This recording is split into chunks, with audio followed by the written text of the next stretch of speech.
Hi friends, welcome back to Three Barrow Farm, to my lovely garden, and I'm out here again in the evening after a very busy day in the kitchen. So I'm out here to chop out probably two of the last four cauliflowers. There's still some growing that haven't quite made heads yet. So I'm leaving them in the garden as I cut around them and make room for everything that's going to be going in towards the end of this month and next month.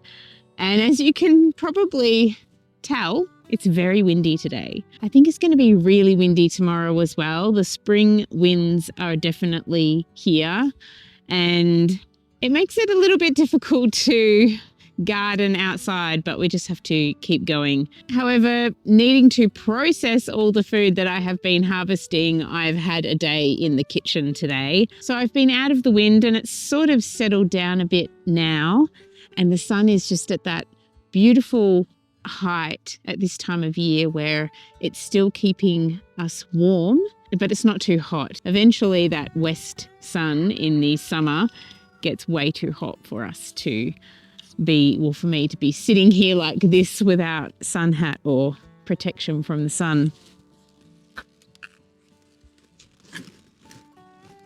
So I am cutting out these purple of Sicily cauliflowers that I sowed myself in autumn. And this one is big. It's starting to separate. I'm going to take all the leaves out to the sheep and the chickens when I get the chickens into their coop in a moment. But there we go. Look at that. It's as big as my head. It's a big one. I harvested one today. It was 2.1 kilos. So these are getting very, very big. Here we are. You can see it.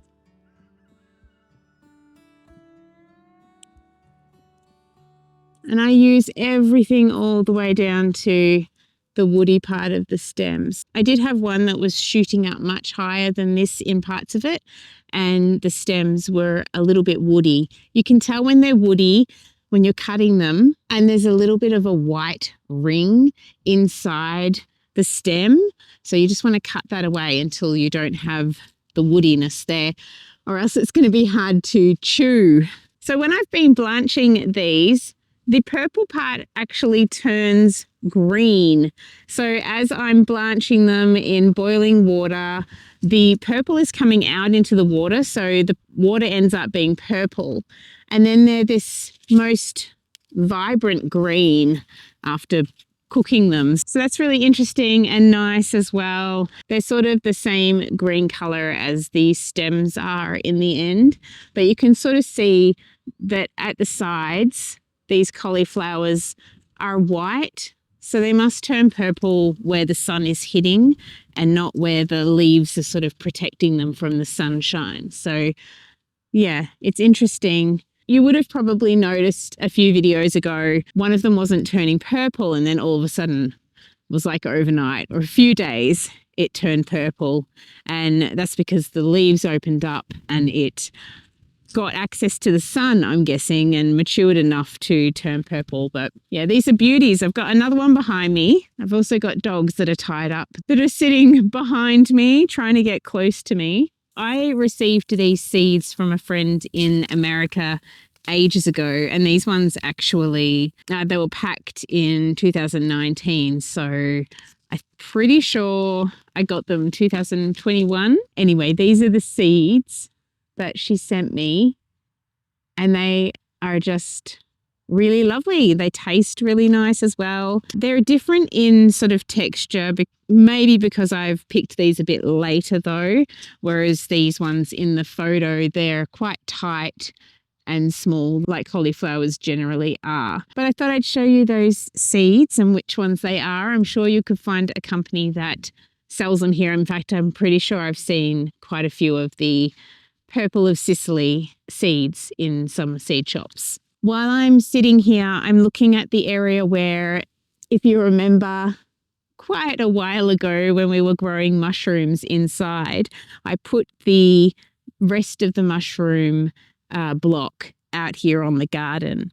And it's been wonderful mulch for these cauliflowers that are growing here. But I have noticed that a few mushrooms have tried to grow, but then they've shriveled up and they haven't worked. And it's probably because I haven't kept that area completely wet. And perhaps I've had a bit too much sunlight as well. But it was worth experimenting with. You know that I love to experiment in my garden. Growing mushrooms is definitely something I want to do. But I'm starting to realize, hey girl, hey, come here. One of the dogs got out of their harnesses. Come here, girl. Come here. Good girl for coming.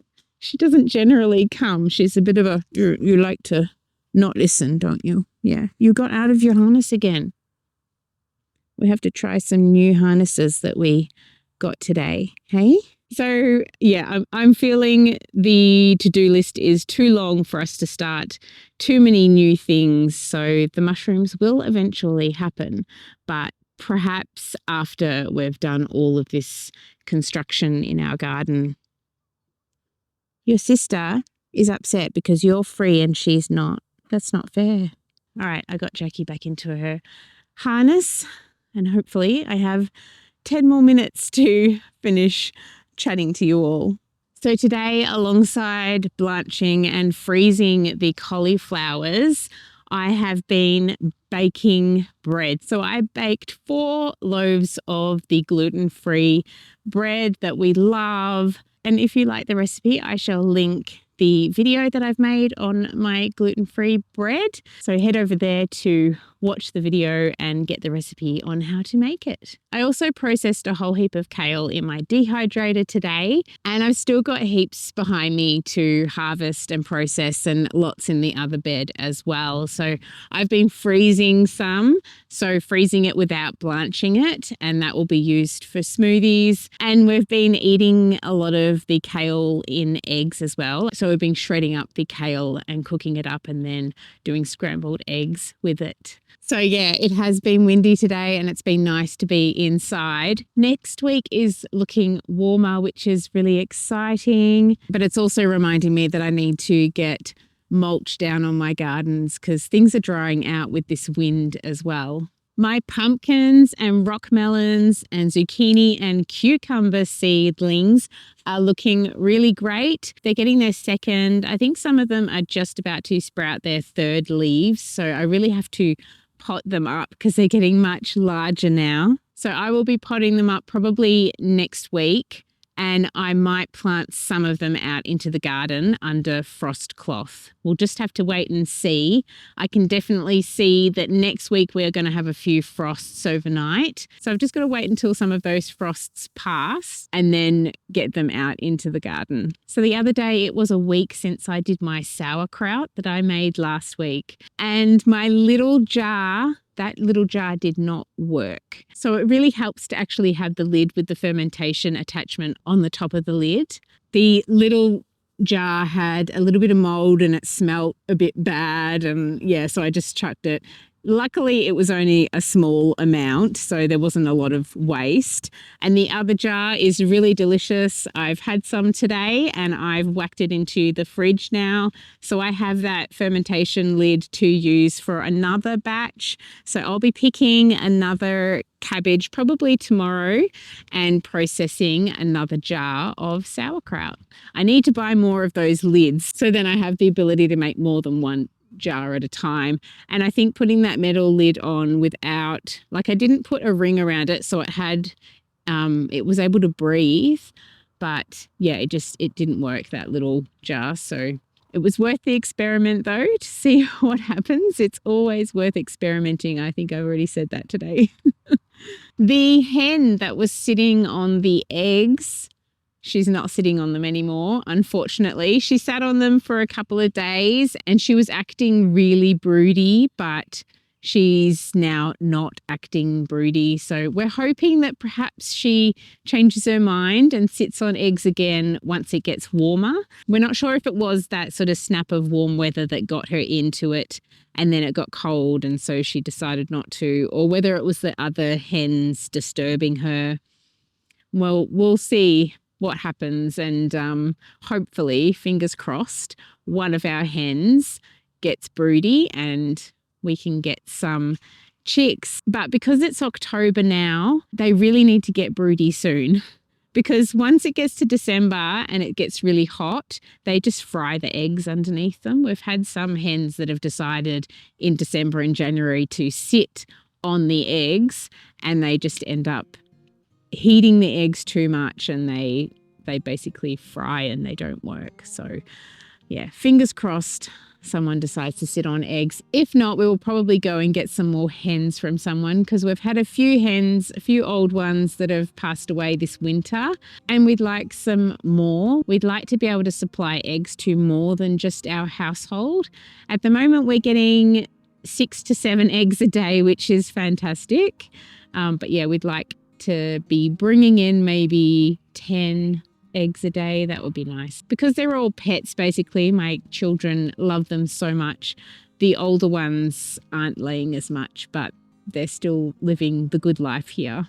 Well, I have some very whingy dogs next to me, and I've got a kitchen to clean, and I've got some food to process as well. So I'm going to go inside after getting the chickens into their coop. But I just wanted to fill you in on all those little things that have been happening. I'm hoping that the wind will settle eventually. I know tomorrow is going to be crazy, but I'm working anyway. So the weather can be crazy while I'm working and I can't get into the garden anyway. I'm looking forward to the weekend and getting some things done. I've got so many spring onions ready to harvest. I think I'm going to do some freezing of those as well.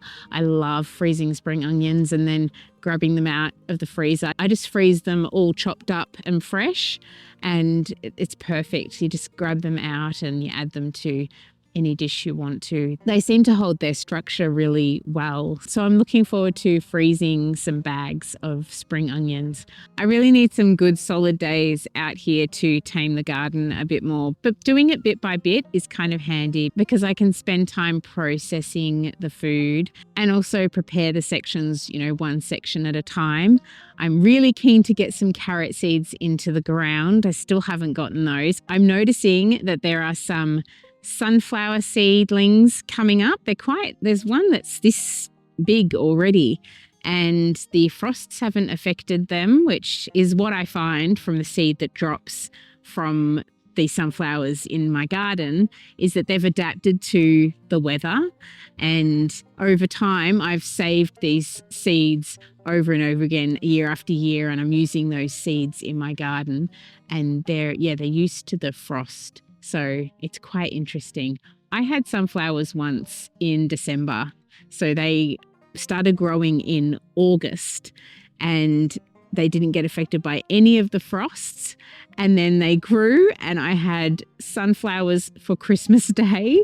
It was crazy. I usually start harvesting sunflowers in February, and March is February, March are my best months for sunflowers. So I haven't yet had a year like that again. But anyway, I shall chat to you more about sunflowers in another video soon, because I have some big plans for my sunflowers. I hope you're all very well. Please do like my video and subscribe if you haven't already. Also, comment down below. It really helps people find my videos. I look forward to chatting to you all again very soon.